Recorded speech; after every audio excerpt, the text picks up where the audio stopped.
확진자 수가 또다시 역대 최다를 기록했습니다. 정부는 현행 사회적 거리 두기를 2주 더 연장했습니다.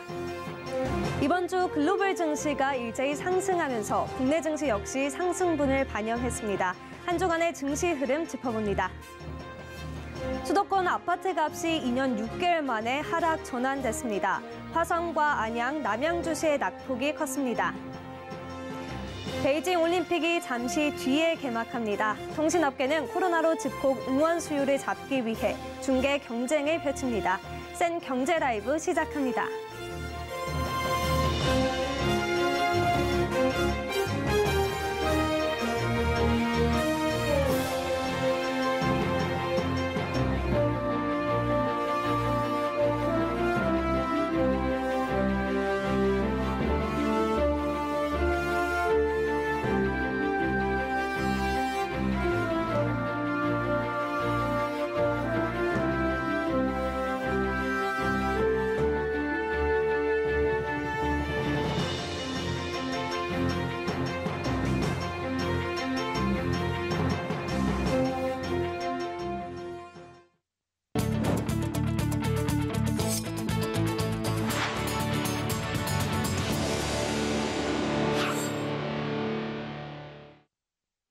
시청자 여러분 안녕하십니까? 센 경제 라이브 최민정입니다.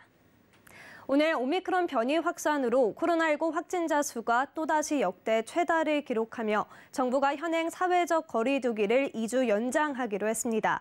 오늘 신규 확진자 수는 2만 7천 명대로 하루 만에 4,500여 명이나 급증했습니다.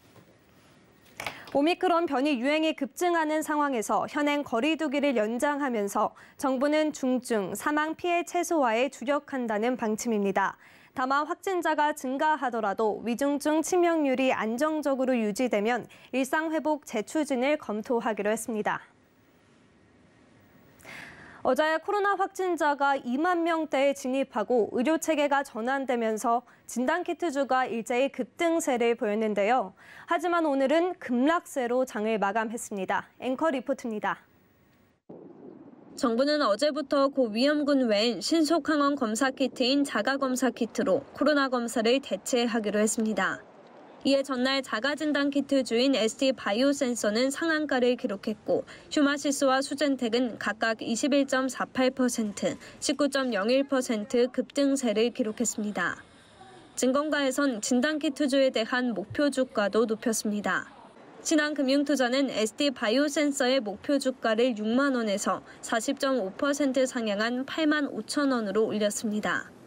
다만 어제와 달리 오늘은 사뭇 다른 분위기입니다. 전날 차익 실현 매물이 쏟아져 나오면서 진단키트주들이 하락 전환했기 때문입니다. 대표적으로 휴마시스의 급락세가 컸습니다. 이외 수젠텍은 19.04%, ST바이오센서는 13.74% 하락하며 장을 마감했습니다. 증권업계는 코로나 확진자가 지속적으로 증가하고 있고 이에 따라 자가진단키트 검사 방식이 더 확대될 전망이기 때문에 실적적인 측면에서 자가진단키트주의 상승세가 다시 이어질 것으로 예측하고 있습니다. 당연히 이제 코로나 상황에 따라서 실적이 움직이기 때문에 주가도 마찬가지로 움직일 수밖에 없어요. 그래서 올해 상반기까지는 이제 실적이 워낙에 좋을 걸로 예상이 되니까 단기적으로는 주가가 계속 상승을 하거나 다만 증권업계 관계자는 상승세를 이어가다 차익 실현에 따른 물량으로 하락 전환되는 변동성은 어쩔 수 없다고 보고 있습니다. 서울경제TV 최민정입니다. 지난해 대체 불가능 토큰, 메타버스 테마 상승의 영향으로 급부상했던 게임 ETF의 급락세가 이어지고 있습니다. 불투명한 업계 전망과 대선 후보들의 게임 정책 공약에 단기적으로 반등은 쉽지 않을 전망입니다. 윤혜림 기자입니다. 상장지수 펀드 시장에서 수익률 상위권을 차지하던 게임 업종 ETF가 올해 들어 일제히 급락한 것으로 나타났습니다.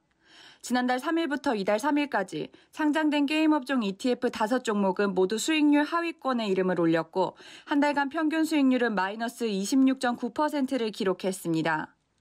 특히 지난해 4분기 대형사들의 신작 출시와 메타버스, 블록체인 기술 접목 등의 요인으로 게임 업종 ETF는 평균 수익률 29.71%를 달성했고, 이 중 타이거 K게임은 시장 수익률 1위를 차지했으나 올해 들어 대내외적인 악재가 발생하자 ETF 수익률도 내림세가 이어진 것입니다.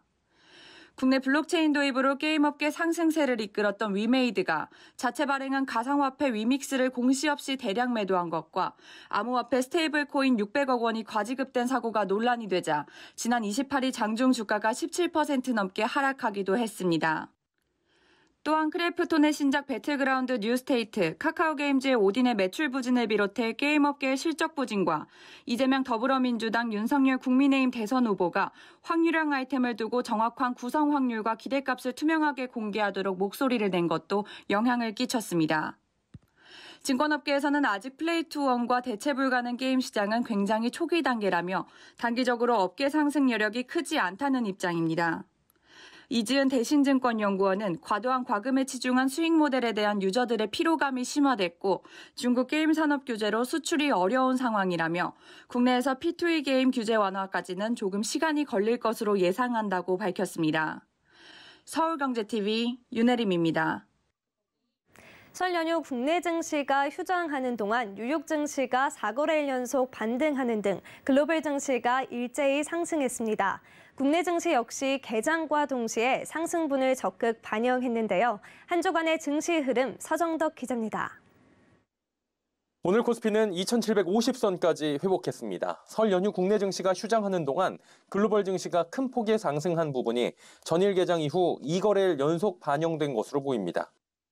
현지 시간으로 2일 패트릭 하커 필라델피아 연은 총재가 3월 0.5% 금리 인상설에 선을 긋는 등 미국 연준의 강한 긴축에 대한 우려가 한층 잦아들었습니다. 또 같은 날 발표된 미국의 1월 노동부의 고용보고서 발표를 앞두고 나온 민간 부문 고용지표가 예상과 다르게 부진한 것이 긴축에 부담이 될 수 있다는 분석과 함께 알파벳, 아마존 등 빅테크 기업의 실적 호조세가 투자 심리를 한층 완화시킨 것으로 풀이됩니다. 이에 코스피는 한 주간 3.26% 오른 2750.26포인트의 거래를 마쳤고 코스닥 역시 3.44% 급등하며 902.87포인트의 거래를 마쳤습니다. 한 주간 수급 동향을 살펴보면 코스피는 개인이 매도한 가운데 기관과 외국인이 매수한 반면 코스닥은 기관과 외국인이 매도했지만 개인이 매수하며 지수 상승을 견인했습니다. 증시가 큰 폭의 반등을 보이며 대다수 업종이 강세를 보인 가운데 특히 진단키트 관련주의 상승이 두드러졌습니다. 정부는 지난 3일부터 고위험군 관리에 초점을 맞추는 방식으로 방역체계를 전환했는데요. 신속 항원키트 중심의 방역체계 전환으로 자가진단키트 수요 증가 기대감에 휴마시스와 SD바이오센서 등 관련주가 강세를 보인 겁니다. 증권업계는 국내 증시가 메타 어닝쇼크와 유가 상승발 물가 우려에 기술적 반등폭이 적어지며 눈치보기 장세로 전환될 수 있다고 전망하고 있는 가운데 반도체와 자동차, 의류 등 미국 재고 재축적 사이클을 대비한 대형 경기 민감 수출주에 대한 관심을 조언했습니다. 서울경제TV 서정덕입니다. 서울과 인천, 경기 지역 아파트 값이 일제히 뒷걸음하며 수도권 아파트 값이 2년 6개월 만에 하락세로 돌아섰습니다. 한국부동산원이 발표한 아파트 가격 동향에 따르면 지난주 수도권 아파트 값은 전주 대비 0.02% 낮아졌습니다. 서울의 경우 전주 대비 0.01% 떨어지며 2주 연속 하락했습니다. 상승세가 지속되던 강남 상구의 보합 전환이 눈에 띕니다. 인천은 8개 구 중 7개 구에서 아파트 값이 하락해 전체로 0.04% 떨어졌습니다. 경기는 0.03% 하락했는데 그간 상승폭이 높았던 화성, 안양, 남양주시 등의 하락폭이 상대적으로 컸습니다. 통신업계가 베이징 동계올림픽 특수를 노리고 중계 경쟁에 나섰습니다. 코로나로 인해 외부에서 함께 경기를 시청하는 대신 집안에 머무르는 시간이 늘어나며 온라인 중계가 특수를 누릴 것으로 보이기 때문인데요. 문다혜 기자가 보도합니다. 오늘 코로나 사태 속 열린 베이징 올림픽. 코로나로 인해 외형적인 올림픽 홍보는 크게 줄었지만 중계에 뛰어든 통신업계의 기대감은 큽니다. 오미크론 대유행으로 현지 응원 대신 집에서 TV와 휴대폰으로 경기를 관람하는 이른바 집콕 응원족이 많아질 것으로 보이기 때문입니다. 술집과 식당 등 외부에서 경기를 함께 시청하기 어려워진 데다가 시차가 1시간에 불과한 점도 이유입니다. 지상파 방송 3사의 베이징 올림픽 방송 중계망을 단독 제공하는 KT는 한국과 베이징 간 국제방송 중계망 구축을 마쳤습니다. KT는 종합 상황실을 운영하고 비상근무 체제에 돌입하며 중계 서비스에 총력을 기울입니다. 전 서비스에 대한 사전 품질 테스트와 긴급 복구 훈련도 마쳐 혹시 모를 비상 상황에 대비했습니다. LG U+는 모바일 콘텐츠 제공 서비스인 U+ 모바일 TV에 베이징 올림픽 특집관을 신설했습니다. 이를 통해 지상파 4개 채널의 중계 편성을 실시간으로 제공하고 하이라이트 콘텐츠도 공급합니다. 도쿄올림픽에 이어 베이징 올림픽까지 생중계하며 대형 스포츠 이벤트 시청 편의성을 높인 U+ 모바일 TV는 최근 미국 바이어컴 CBS와 손잡고 인기 드라마 1,400여 편을 제공하는 등 콘텐츠 경쟁력을 강화하고 있습니다. 외부 활동이 제한적인 만큼 모바일을 통한 시청이 증가할 것으로 예상하고 있습니다. 특집관을 통해서 향후 스포츠에 관심이 많은 고객들을 위해서 U+ 모바일 TV, 프로야구, 골프 등을 통한 서비스를 강화해 나갈 계획입니다. SK텔레콤 계열사 콘텐츠 웨이브가 운영하는 웨이브는 베이징 동계올림픽 특별관을 오픈했습니다. 지상파 방송의 올림픽 생중계와 주요 경기 다시 보기뿐만 아니라 올림픽 출전 선수가 출연한 방송 프로그램과 예능, 드라마, 영화 등을 함께 선보입니다. 서울경제TV 문다입니다. 국내 정유 4사가 비정유 사업 강화에 나섭니다. 지난해 정유 사업에서 큰 실적 개선을 이루어냈지만 탄소 중립 등 세계적인 흐름에 맞춘다는 전략입니다. 장민선 기자입니다. 국내 정유사들이 수소, 배터리 등 비정유 사업에 대한 투자를 늘리고 있습니다. 코로나로 휘청였던 정유 사업이 큰 폭의 흑자를 기록했지만 탄소 중립 흐름에 따라가겠다는 전략입니다. 실제로 지난해 국내 정유 4사의 영업이익 합계는 7조 5,898억 원에 달할 것으로 추정됩니다. 2020년 정유사 4곳의 적자가 5조 1,804억 원에 달한 것과 비교해 약 12조 7천억 원을 더 벌어들인 셈입니다. 하지만 이 같은 실적 개선에도 석유 사업에 거는 기대감은 점차 줄고 있는 상황. 국제유가 변동에 따른 위험 요소가 큰 만큼 비정유 사업 확장에 속도를 내고 있는 겁니다. 여기에 주요 수송에너지가 석유에서 전기, 수소로 변화하는 상황도 정유사들의 비정유 사업을 확장시키고 있습니다. SK이노베이션은 친환경 카본2 그린 전략을 내세우며 친환경 석유화학 제품 개발에 속도를 내고 있습니다. GS칼텍스는 지난해 6월 국내 에너지 기업 최초로 탄소 중립 원유를 도입한 데 이어 수소 연료전지 발전소 건설과 폐플라스틱 재활용 사업 등에도 적극 나서고 있습니다. 현대 오일뱅크는 미국 데니머 사이언티픽사와 바이오 플라스틱 분야 협력으로 친환경 미래 사업 투자에 박차를 가하고 있습니다. 비정유 사업을 확대하기 위해 블루수소, 화이트바이오, 친환경 화학 소재 등 3대 미래 사업을 중심으로 투자를 확대하고 있습니다. 최근에는 생분해 플라스틱 소재 분야 글로벌 선도 기업인 미국 데니머 사이언티픽사와 양해각서를 체결하며 바이오 플라스틱 분야의 폭넓은 협력을 추진하기로 했습니다. S-오일도 중진류 고도화 시설, 올레핀 하류 시설 등 정유 석유화학 복합 시설에 투자하면서 정유 사업 축소에 대응하고 있습니다. 서울경제TV 장민선입니다. 요새 배송 속도가 빨라 단건으로 음식 배달 받으시는 분들 많으시죠? 배달의 민족이 음식을 넘어 생필품까지도 단건 배달 서비스 도입을 시작했습니다. 김수빈 기자입니다. 배달의 민족이 소량의 생필품을 1시간 내 배송하는 비마트 단건 배달을 본격화했습니다. 배민 운영사 우아한 형제들에 따르면 배민은 이달부터 서울 강남구 송파구 일부 지역을 대상으로 단건 배달 서비스인 비마트원을 시작했습니다.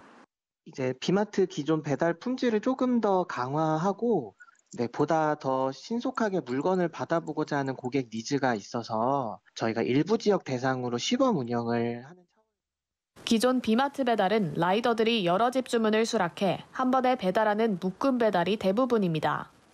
하지만 현재 시범 운영되는 지역에서는 오로지 단건으로만 배달해 평균 배송 소요 시간을 20분 안팎으로 줄이겠다는 겁니다.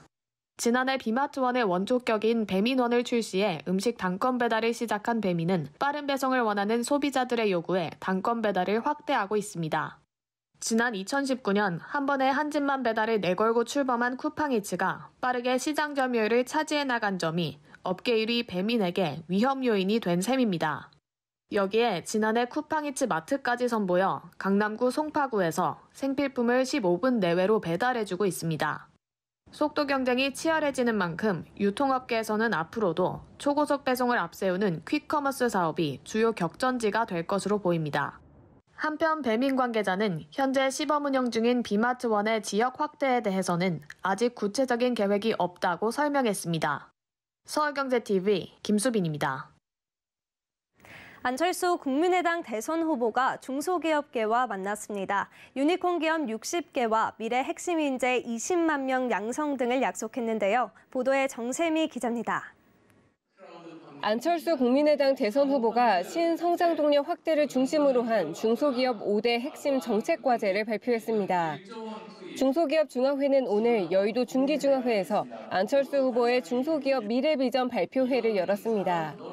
이 자리에는 김기문 중기중앙회장을 포함 업종별 중소기업과 소상공인 대표, 벤처, 스타트업과 취업을 앞둔 청년 등 약 100명이 참석했습니다. 안 후보는 먼저 유니콘 기업과 중고성장 기업을 늘리겠다는 목표를 제시했습니다. 새로운 성장 동력을 육성하기 위해 5년간 1조 원 이상을 지원해 약 60개의 유니콘 기업을 키우겠다는 겁니다. 또한 사물인터넷과 빅데이터, 인공지능, 블록체인, 바이오 등의 미래 인재를 5년간 20만 명 양성할 계획도 내놨습니다. 4차 산업혁명에 필요한 기술과 소재, 부품, 장비의 국산화, 그리고 기후 환경 대응과 신에너지, 콘텐츠 등 앞으로 5년간 이들 분야에 1조 원 이상을 지원하려고 합니다. 이외에도 중소기업과 스타트업의 규제 어려움을 해소하기 위해 특별법적 지위의 규제혁신 전담부처도 설치한다는 보관입니다. 이에 중소기업계는 안철수 후보의 유연한 제도 운영을 주문했습니다. 이를 위해 중소기업 디지털 역량 강화와 주 52시간제 유연화, 중대재해처벌법 보완 등을 담은 정책 제안서를 전달했습니다. 네이버나 카카오와 같은 대기업이 코어 기술을 개방해서 중소기업의 디지털 역량을 높여준다면 대중소기업의 디지털 격차를 줄이면서 새로운 상생 모델 발전할 수 있을 것으로 생각합니다. 안철수 후보는 이날 논의한 중기업계의 정책 제안서를 토대로 실제 정책에 반영되도록 검토한다는 방침입니다. 서울경제TV 정세미입니다. 코로나19 오미크론 변이 대확산에 직면하고 있는 가운데 식품의약품안전처에 등록된 특허 식품 소재를 활용한 먹는 치료제 후보 물질이 개발돼 관심이 쏠리고 있습니다. 신홍관 기자입니다. 한국생명공학연구원 기능성 바이오 소재 연구센터 이우송 박사팀이 코로나19 바이러스를 억제할 수 있는 생약 성분의 먹는 치료제 물질에 대한 전임상, 즉 동물 실험에 성공했습니다. 연구진은 폐병변도 62%, 폐병변 개선율 1%가 채 안 되는 코로나19 증증 감염 햄스터에 나흘간 해당 물질을 투여한 실험을 거쳐 최대 31.2%의 치료 효과를 얻어냈습니다. 공식 임상 실험을 남겨놓고 있지만 학계에서도 관심이 큰 상황. 이미 나와 있는 국내의 먹는 치료제가 화학적 신약이라는 것과는 차별성을 두고 있어 임상 실험을 통과할 경우 향후 변이 바이러스에 따른 감염자의 재택 치료에도 한몫할 것으로 기대됩니다. 네, 이번에 저희들이 개발한 텐큐민 S 플러스는 식약처의 식품 소재로 등록이 되어져 있는 특허 물질입니다. 그래서 치료제 개발에 박차를 가하기 위해서 식약처의 인체 임상 승인 계획서를 빠르게 제출할 예정입니다. 이번 연구 전임상에 투여된 물질은 강황 원료에서 분리한 커큐민이란 희망색소입니다.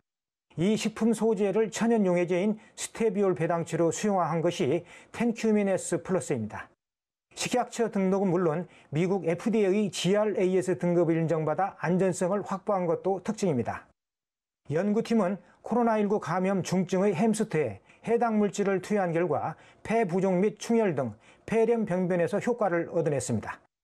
특히 흡수력이 약 1000배 정도 우수하고 체내 분포 이후 약 4시간의 대사 시간을 거쳐 배출되는 결과로 치료율을 높이는 효과도 확인했습니다. 여기에 선천면역 담당 NK세포의 활성화와 후천면역 항바이러스 세포 기능을 극대화시켜 세포를 활성화시키는 사실도 확인했습니다. 텐큐빈 S 플러스의 원천 기술은 생명공학연구원 이노 비즈센터에 입주한 바이러스 R&D 전문 기업인 바이오텐 주식회사가 이전받아 치료제 개발을 추진해 왔습니다. 바이오텐은 임상 승인 계획을 신청하고 공식 임상을 거쳐 누구나 실생활에서 먹을 수 있게 면역 기능 개별 인증도 추진할 계획입니다. 서울경제TV 호남 신홍광입니다.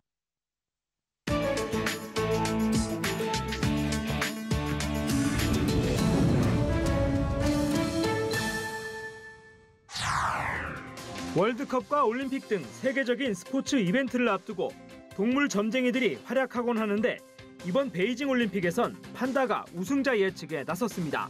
모스크바 동물원에 사는 자이언트 판다 루이와 딩딩은 베이징 올림픽 개막식을 하루 앞둔 지난 3일 참가국 국기가 달린 고깔을 활용해 올림픽 우승자를 뽑았습니다. 판다 루이는 여러 고깔 주변을 어슬렁거리다가 독일 국기가 붙어있는 고깔과 미국 국기가 그려있는 고깔을 선택했습니다. 딩딩은 루이보다 신중하게 여러 고깔을 관찰하고는 러시아 고깔을 선택하고 다시 어슬렁거리다가 중국 국기가 그려진 고깔을 잡고 뒹굴었습니다.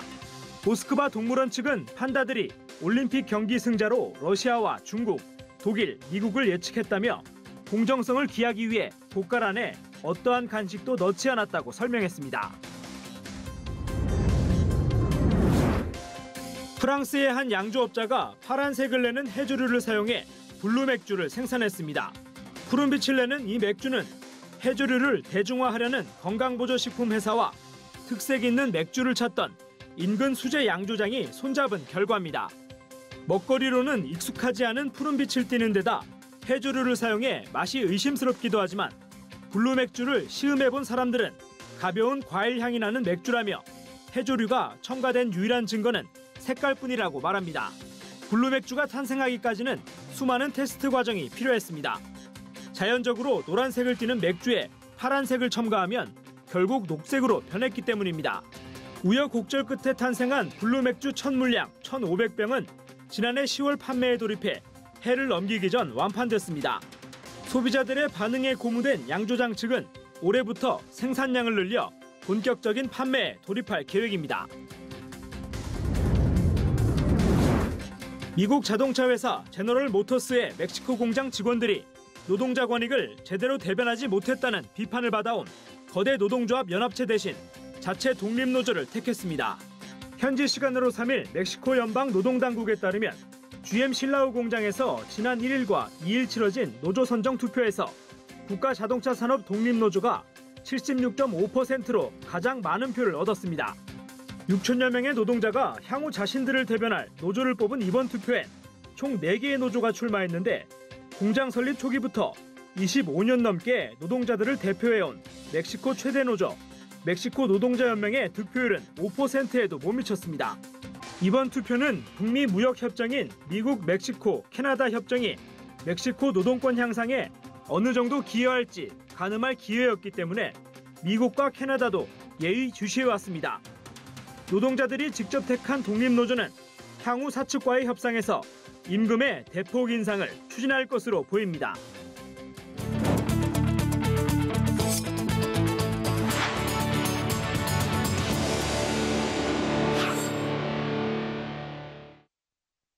센 경제 라이브 저희가 준비한 소식은 여기까지입니다. 시청해주신 여러분 고맙습니다.